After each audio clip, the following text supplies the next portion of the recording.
ఈ నెల 17న పోలవరం ప్రాజెక్టును సీఎం చంద్రబాబు సందర్శిస్తారు. పనుల పురోగతిపై అక్కడి అధికారులతో సమీక్ష నిర్వహిస్తారు.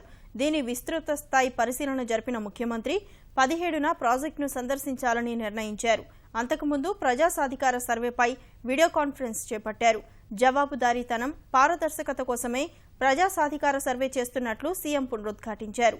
ప్రజల్లో 100% సంతృప్తి తీసుకొచ్చేందుకు నిజమైన లబ్ధిదారులకు ప్రభుత్వ పథకాలు అందించాలన్న లక్ష్యంతో సర్వే చేస్తున్నట్లు పేర్కొన్నారు. సాంకేతికతతో అధికారులు సులువుగా విధులు నిర్వహించవచ్చునని చంద్రబాబు సూచించారు.